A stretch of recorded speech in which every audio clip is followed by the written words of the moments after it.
Hi, Bruce from Safiery, and for those considering the big lap, and particularly with a family, just have a look at this setup. To give this family more capacity, we've done several changes to it. The first thing we've done is taken out the 12-volt battery system, and there's 6 batteries in here. There's one tucked up in here, and they're 48-volt, and they're all 2788 watt-hours each. There's a total of 16.6 kilowatt-hours. We've just done all the digital switching inside, full electric kitchen that I'm going to show you in a minute. Tom, how are you today, Tom? Good, thanks, Bruce. How are you? Now, you've got quite an upgrade here. This, to me, is like the perfect van. Why have you done all this? Look, why would you not buy a base-spec van and kit it out with a world-class lithium package?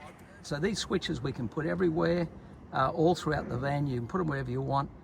As you said to me before, why wouldn't you do it this way with the wireless switching? It's just a no-brainer, Exactly. Look, we've got young kids. It gives the flexibility to turn the lights on from wherever you are. Complete, overview of the van. It's brilliant. And then we've got the outside lights, which we're going to show people here now. Here, the awning that we've got up here, but just watch this. There's the white. So we're going to have white, and that's both colours combined. Passenger work light. There they are that are on. They're dimmable. We've got the rear. We can put one of these on the sun visor. When he's backing up, he can see exactly what's going around. So if we touch up here on the display, there's the Victron Display.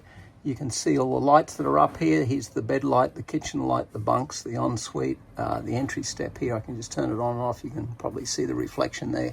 But we've also got it on the wireless switches up here as well. So then we've got some wireless switches down here. So that's the kitchen light. You just saw that go out. There's one only beside the bed over there that does the kids' bunks that are in the back there, and the ensuite. So then, in addition to the switching on the Victron screen, we've now got, that's the power flow that you can see. The 135 here is because we're running the Starlink. And if we go to the levels here, these are the 2 tanks that we've got in here. Oh, this is a whole group of tanks, and that's the waste tank that's in there. And if you had temperatures, you'd see temperatures that are in here. So we've got tanks, we've got temperatures, power flows, it's full bi-directional, and then we've got the digital switching. Now, one reason for putting all the power in is to go to an all-electric kitchen. So let me just open this up. So we've got here a double induction cooktop. We added a Breville Combi 3 in here. So this is a air fryer, it's a microwave, and it's a conventional oven as well. It's a fantastic product. And we did this whole stainless steel surround in here. It's a compressor fridge, of course, in here.